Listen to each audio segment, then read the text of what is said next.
YCP అధినేత మాజీ ముఖ్యమంత్రి వైఎస్ జగన్మోహన్ రెడ్డి మంగళవారం విశాఖ వెళ్తారు. విశాఖపట్నం తీరంలో ఇటీవల జరిగిన బోటు ప్రమాదంలో గల్లంతైనట్లు భావిస్తోన్న 6 మత్స్యకారుల కుటుంబాలను పరామర్శించేందుకు జగన్ ఈ నెల 14న విశాఖపట్నం చేరుకుంటారు. ప్రమాద బాధిత కుటుంబాలకు సంఘీభావం తెలియజేసి వారి పరిస్థితిని స్వయంగా తెలుసుకునేందుకు ఈ పర్యటన చేపడుతున్నట్లు పార్టీ వర్గాలు అంటున్నాయి. ఆయన పర్యటనకు అడ్డంకులు సృష్టించే దిశగా కూటమి ప్రభుత్వం పావులు కదుపుతోందని మాజీ మంత్రి పేర్ని నాని ఆరోపిస్తున్నారు. విమానంలో రాకుండా అడ్డుకుంటే జగన్ రెడ్డి రైల్లో వస్తారని, అప్పుడెవరాపుతారో చూస్తామని పేర్ని నాని సవాలు చేస్తోన్న వేళ ఉత్తరాంధ్రలో ఉద్రిక్తతలు పెరుగుతున్నాయి.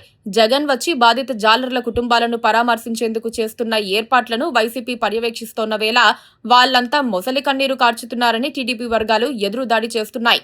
జగన్ రెడ్డి, ఆయన వైసీపీ పార్టీ వ్యూహాత్మకంగానే వ్యవహరిస్తున్నాయి. జాలర్ల సామాజిక వర్గాల్లో జనసేన అధ్యక్షుడు పవన్ కళ్యాణ్ కు మంచి ఫాలోయింగ్ ఉందని వైసీపీ గుర్తించింది. వారి నుంచి మత్స్యకారుల మద్దతును తమ వైపుకు తిప్పుకునేందుకు ఇదో సదావకాశంగా వైసీపీ భావించింది. అందుకే జగన్ రెడ్డి స్వయంగా రంగంలోకి దిగారు. జాలర్ల పార్థివ దేహాలు ఇంకా దొరకని పరిస్థితుల్లోనే వైజాగ్ వెళ్లి వారి కుటుంబాలను పరామర్శించాలని డిసైడ్ అయ్యారు.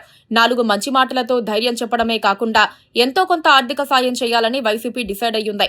ఇంతవరకు చంద్రబాబు, నారా లోకేష్, పవన్ కళ్యాణ్ ఎవ్వరూ అటువైపు రాలేదని, తమ నాయకుడు మాత్రమే వస్తున్నారని వైసీపీ ప్రచారం చేసుకుని పైచేయిగా ఉండే ప్రయత్నంలో ఉంది.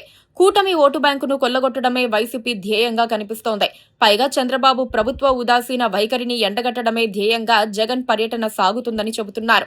ఈ సందర్భంగా సముద్రంలోకి వెళ్లినప్పుడు జాలర్లు ఎదుర్కొంటోన్న సమస్యలు, వాటి పరిష్కార మార్గాలు కూడా చర్చకు రానున్నాయి.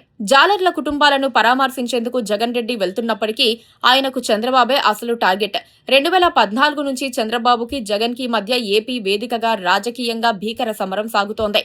ఇది రాజకీయ ప్రత్యర్థులను మించి అని కూడా చెప్పుకోవాలి. సాధారణంగా రాజకీయ నేతలు ప్రత్యర్థులుగానే ఉంటారు. ఎక్కడైనా కనిపిస్తే చాలు మాట్లాడుకుంటారు. కానీ ఏపీ మాత్రం దానికి భిన్నమని చెప్పాల్సుంటుంది. చంద్రబాబు, జగన్ ఇద్దరూ ఒకరికొకరు ఎదురుపడరు. అసెంబ్లీలో మాత్రమే అది సాధ్యపడేది. కానీ 2024 తర్వాత జగన్ అసెంబ్లీకి వెళ్లటం లేదు. దాంతో అది కూడా లేకుండా పోయింది. రాజకీయ పోరు ఇంకా ఎక్కువైపోతోంది. కలిసి కూర్చొని అధికార విపక్షాలు ప్రజా సమస్యల మీద చర్చించుకుంటే వ్యక్తిగత ఫోకస్ తగ్గి జనరల్ ఇష్యూస్ కీలకమవుతాయి. కానీ అది ఎక్కడా కనిపించటం లేదు. జనం బాధలను తీర్చడం కంటే రాజకీయంగా పైచేయి సాధించటం ముఖ్యమని ఇరు వర్గాలు భావిస్తున్నాయి. వైజాగ్ పర్యటనలో కూడా అదే జరుగుతుందన్న అనుమానం కలుగుతోంది.